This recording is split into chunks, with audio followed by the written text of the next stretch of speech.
Terima kasih Anda masih menyaksikan Rosi. Saya mengundang Pak Said Didu karena Pak Said Didu termasuk satu dari kelompok pertama dalam rangkaian pertemuan para tokoh dengan Presiden Prabowo Subianto. Ada hal yang ingin saya klarifikasi Pak Said Didu karena Pak Abraham dan beberapa tokoh lainnya mengatakan ada pembicaraan dengan Pak Presiden soal reformasi Polri dan kemudian soal pergantian Kapolri. Di situ terasa semacam reformasi polisi ini nggak akan bisa jalan kalau Kapolrinya nggak diganti. Itu rasanya seruan dari para tokoh gitu kira-kira. Dan itu kemudian dibantah oleh Ketua Komisi 3 Pak Habibur Rahman yang mengatakan itu tidak ada. Tidak benar bahwa reformasi ada pembicaraan dengan Presiden tentang pergantian Kapolri. Jadi sebenarnya pembicaraan tentang reformasi Polri dan pergantian Kapolri ada atau enggak? Agak mendalam. Ada? Ada, dan sampai Pak Presiden menanyakan, karena Susno kan, ada Susno 2G. Kira-kira yang baik itu yang mana sih? Apakah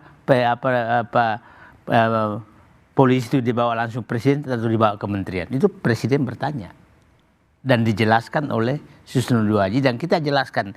Memang nuansa pertemuan malam itu kita menyatakan bahwa Pak, ini tuntutan publik tentang Kapolri ini tidak bisa diabaikan karena seakan-akan apapun yang presiden lakukan, kalau ini tidak dilakukan itu seakan-akan presiden takut kepada Kapolri. Itu intinya. Nah, dan malam itu menurut saya terklarifikasi bahwa anggapan kita selama ini kan selalu publik menyatakan dia tidak berani mengganti karena mungkin ada alas budi atau mungkin ada sesuatu yang dia pegang. Itu kan yang ada di publik. Nah, malam ini terbantahkan menurut saya. Karena balas budi maksudnya karena kemenangan Pak Prabowo dan Mas Gibran adalah karena juga campur tangan Parcok. Dan dijelaskan bahwa, dan datanya ada yang menjelaskan bahwa pada saat itu Parcok ini konsentrasi memenangkan partainya Kaisang, PSI. Bukan memenangkan Prabowo. Nah, jadi tidak ada bahwa itu belas budi. Dan setelah itu. Oh, itu konteksnya. Jadi Anda menangkap kesan bahwa Pak Prabowo tidak takut untuk melakukan reformasi di kepolisian karena dia tidak merasa bahwa harus balas budi. Nah, terkonfirmasi lagi setelah itu pertemuan kan saya 6 mata dengan beliau dan menyampaikan langkah-langkah yang diambil mereformasi Polri. Oh, ini setelah 5 tokoh terus Bapak bersama Pak Presiden, Pak Said Didu dan satu tokoh lagi. Satu orang ini. Dan saya dengarkan dengan tekun. Jadi saya menyatakan ke publik rencana Presiden melakukan reformasi Polri itu menurut saya sudah jalan yang benar dan mencapai titik tertentu yang saya Nah, jadi apa yang dikatakan oleh Habibur Rahman itu menurut saya ini saya menyayangkan karena Habibur Rahman itu Partai Gerindra dan menaikkan menjadi keputusan pleno seakan-akan menekan presiden untuk tidak ada pilihan kecuali bahwa Kapolri harus dibawa presiden. Padahal presiden malam itu masih bertanya yang mana yang terbaik. Nah, saya sekasihan presiden janganlah menekan presiden. Biarkanlah presiden ngambil keputusan. Nah, jadi menyatakan salah kaprah menurut saya Pak Habibur Rahman mungkin dia tidak tahu karena memang dia nggak hadir gitu ya. Tapi yang saya sayangkan kader Partai Gerindra yang seakan-akan menekan presiden agar mengambil keputusan sesuai dengan keputusan Komisi 3. Yang menarik Mbak Rosi, baru kali ini loh namanya keputusan komisi dinaikkan di pleno yang tidak terkait dengan pemilihan orang, keputusan itu dinaikkan. Nah, jadi padahal Pak Presiden lagi jernih betul untuk memikirkan, saya membacanya begini.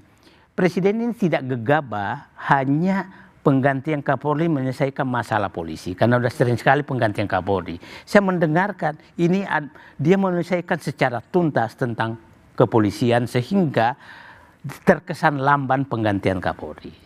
Itu. Jadi pergantian orang itu bukan melulu akan menyelesaikan masalah semuanya. Nah, tapi Anda menangkap bahwa ini bukan karena urusan balas budi. Dan ini juga bukan karena ada semacam ketakutan. Karena nggak punya orang. Pertanyaannya adalah sebenarnya punya orang atau enggak?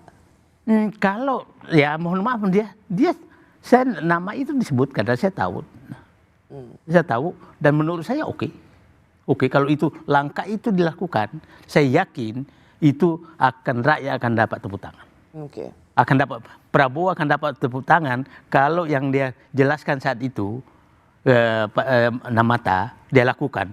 Saya yakin bahwa rakyat mungkin akan berpesta menyatakan kami sudah punya presiden yang sebenarnya.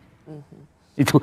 Jadi, tentu Anda tidak bisa mengatakan sekarang Pak Said Didu, tetapi nanti ketika ada pengumuman entah kapan itu prerogatif Presiden Prabowo, itu akan saya tanyakan kembali ke Pak Said Didu. Apakah ini orangnya yang sama dengan yang dikatakan pada Anda pada saat pertemuan Namata?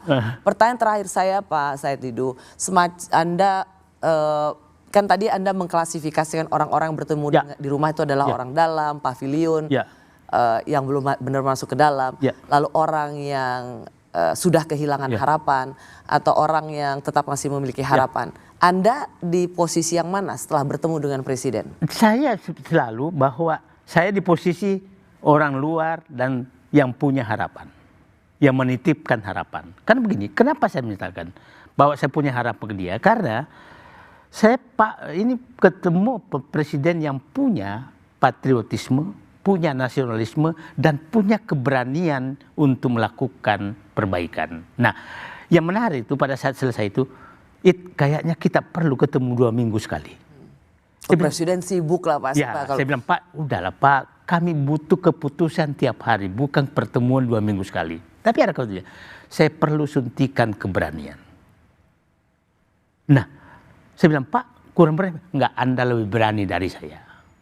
Mau ngosok Presiden ngomong gitu apa? Iya, dan maksudnya mungkin ya. Kan saya kan bukan pejabat, jadi tapi berani mau dia. Nah, he's trying to be modest. Ya. Nah, jadi saya menganggap bahwa sepertinya Presiden memang ini butuh dukungan rakyat agar dia butuh keberanian untuk mengambil langkah yang tegas. Karena niatnya saya bilang, saya kan menyatakan Mbak Rosi, saya percaya Presiden niatnya 1000% saya percaya. Tapi saya frustrasi tentang caranya. Anda percaya 1000% pada niatnya, tapi frustasi dengan caranya.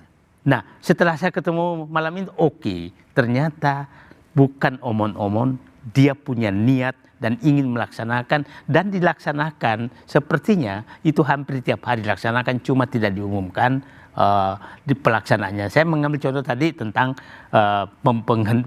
pengunduran diri OJK. Nah, ini saya berharap, yang problemnya sebenarnya adalah Pak Presiden tidak punya jubir yang menyampaikan apa yang sudah dilaksanakan. Yang mampu mengartikulasikan apa yang menjadi prinsip-prinsip atau landasan berpikir mengapa ia mengambil keputusan ini. Karena terlihat sekali misalnya soal Board of Peace itu. Nah, begitu para mantan Menlu atau sekelas Pak Dino Jalal kemudian bisa memahami karena hanya itu yang ada di meja kan, pilihan satu-satu yang harus diambil dan bisa punya peluang untuk keluar kalau itu tidak sesuai. Artinya memang ada gap antara apa yang menjadi bagian dari keputusan seorang presiden dan bagaimana itu dikomunikasikan pada publik. Jadi Pak Said Didu siap jadi jubir Pak Presiden? Saya mungkin lebih bermanfaat bersama rakyat di luar untuk membantu Presiden di dalam untuk melaksanakan apa yang dia cita-citakan. Untuk begini, negeri ini butuh pemimpin yang kuat karena kerusakannya harus dihentikan. Jangan kembali lagi. Saya mengingatkan teman-teman yang menganggap oposisi, hentikan sekarang kita mendukung si A, si B, si C. Karena faktanya oligarki juga di belakang mereka. Itu yang, akhirnya kalau kita mendukung si A, maka dia jual kita ke oligarki. Nah, jadi udahlah, kita sekarang punya agenda mengembalikan kedaulatan. Nah, yang menarik pada saat Pak Presiden, saya besok akan rapat tentang pembentukan gerakan merebut kembali kedaulatan. GMKR itu? GMKR. Langsung aku dukung. Aku depan. Spontan. Artinya memang di kepala beliau dulu itu bahwa kedaulatan ini harus dikembalikan. Secara prinsip pasti setuju. Tetapi ketika ada salah satu tokoh yang mengatakan adili Jokowi, makzulkan Gibran, saya rasa itu belum tentu juga sejalan dengan apa yang menjadi rasanya presiden. Saya pikir ya, itu ya. Tapi saya bilang menyatakan begini. Saya tanya teman-teman, kenapa ini muncul? Dia bilang, karena inilah yang menghambat kedaulatan dikembalikan. Kan 3 di situ kan. Reformasi Polri, ya tangkap adanya Jokowi dan saya bilang kenapa ini masuk? Enggak, ini penghambat kembalinya kedaulatan. Jadi tapi saya yakin betul kan begini. Pak Prabowo kan begini. Kalau kita lihat, saya selalu menyatakan Pak Prabowo ini otaknya Rambo, hatinya Rinto. Jadi maksudnya semangatnya untuk memperbaiki ya semangat Rambo, tapi kasih sayangnya itu lagu-lagu Rinto kan kita tahu. Nah, jadi tapi itulah Prabowo. Nah, tapi dia tidak juga menyatakan bahwa saya menyatakan begini. Pak Prabowo tidak mau menghukum orang, tapi dia tidak melindungi orang yang kena hukum. Itu tangkapan saya sekarang.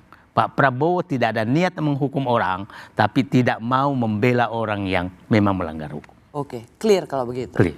Terima kasih Pak Said Didu. Saya rasa ini cukup menjelaskan tentang pertemuan tadi dan rasanya tetap nyalakan optimisme, bukan mendukung orang, tetapi yang didukung adalah kebijakannya. Ya. Terima kasih ya Pak Said Didu. Terima kasih. Selamat malam.